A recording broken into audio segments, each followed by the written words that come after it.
Živja družba, spet sem jaz. Današnja tema bo pa slepi za nekaj minut. Ja, prav ste slišali. Z vami bom poskušala deliti en delček tega, kar doživljamo osebe, ki izgubimo vid tekom našega življenja. Mislim, da je za osebe, ki se rodijo s tako zdravstveno situacijo, precej drugače, ker je pač to njihova realnost, to je njihov pogled na svet in pač mislim, da se z veliko stvarmi, s katerimi se soočamo mi, oni ne soočajo. In tudi mislim, da zaradi tega, ker so pač praktično celo življenje v taki situaciji, da so veliko bolj spretni pri vsakdanjih opravkih.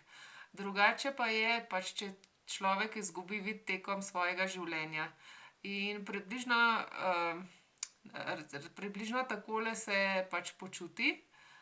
Prve momente pač ali pa v začetku, ko izgubiš vid, popolnoma si dezorientiran, celo v prostoru se ne znajdeš, ne veš, kje je kakšna stvar, ne vem, praktično nobene stvari ne moreš opraviti sam.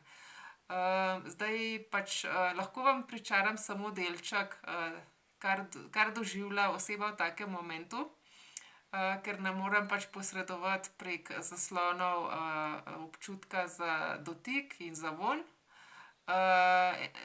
En delček pa bomo pač poskušali deliti. In sicer vas vabim, da za trenutek ustavite video, da ugasnete luči in po možnosti pač gledate ta video ponoči, pa da si nalijete kozarec vode in ga postavite pred sebe. Naj pa bo dovolj daleč stran od računalnika oziroma telefona, da ne bo kakšnih neprijetnih posledic. Zdaj slaba novica je ta, zdaj če ste nazaj, slaba novica je ta, da pač ne vidite več. Vi za par minutk, no. Jaz vam ne morem deliti občutkov, ki jih ima človek, ko izgubi vid. Vi boste čez nekaj trenutkov ali pa če želite že ta moment lahko prižgete luči, pa boste spet pač popolnoma videli. No, mi tega občutka nimamo. Pač veš, da ne vidiš in da ni nobene možnosti, da bi človek karkoli naredil in da bi ta moment se vid vrnil. Tako da si enostavno postavljen pred dejstvo, da je situacija taka in da zadevo izpelješ s takim vidom, kot je, ali jo pa izpelješ, ni druge možnosti. To je ena razlika med vami in med menoj.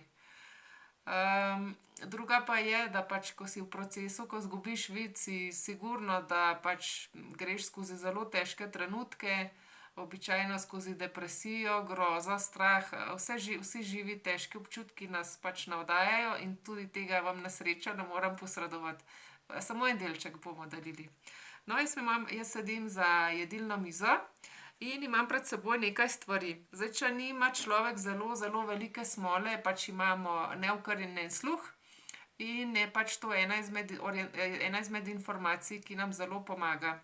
Druga zadeva, ki nam pomaga, je ta, da pač smo veliko bolj skrbni in najboljša varianta je, da čim nehamo početi določeno stvar, takoj zatem stvari postavimo na svoje mesto. Zakaj? Zaradi tega, ker čez čas pač lahko pozabimo, da smo nekje pustili nekaj in potem je lahko zadeva bolj zapletena, da se jo spet najde oziroma se lahko zadeve izgubijo, polomijo ali kaj podobnega.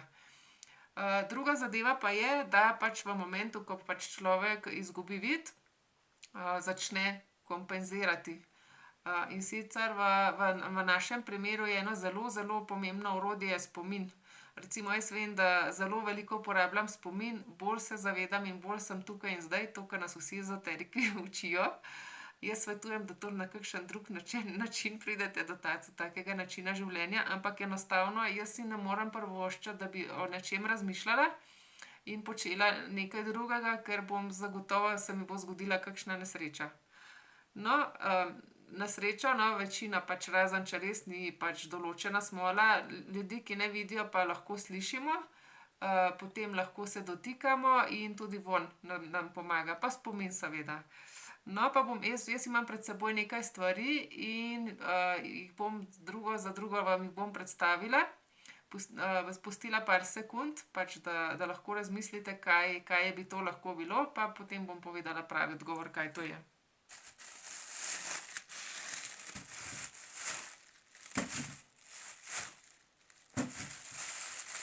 Mislim, da ste skoraj prepričana sem, da ste vsi prepoznali pač zaradi zvoka, da je to vrečka. In če ste bili malenkost bolj pozorni, ste lahko tudi opazili, da ni prazna. No, jaz sem imela možnost še tipati in po obliki sem pač videla, da je nekaj okroglega in sem se spomnila, da smo danes zjutraj na tržnici, da smo kupili jabolka, tako da vem, da je to vrečka z jabolki. To je naš prvi objekt.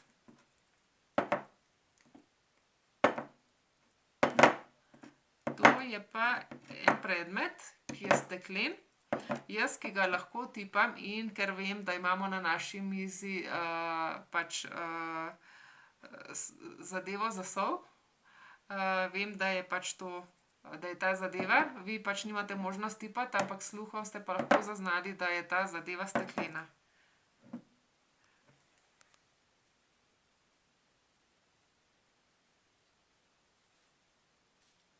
Upam, da se je slišalo. Na žalost vam vonja ne morem posredovati preko ekranov. Sem pa dala, majčkeno parfuma sem si pač dala na roko.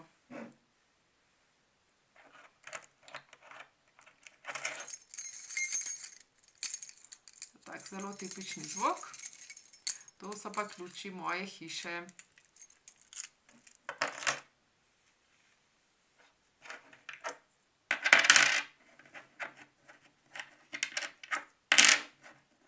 Tudi to mislim, da ste z lahkoto prepoznali. So pa kovanci, zdaj sluh vam pa tako zelo ne bo pomagal, da bi lahko pa ugotovili, da so pa mehiški pesosi.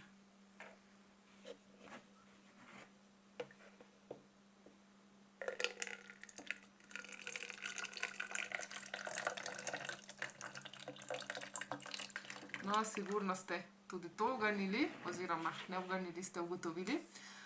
Nalila sem iz vrča z vodo, sem nalila vrč v kozarec.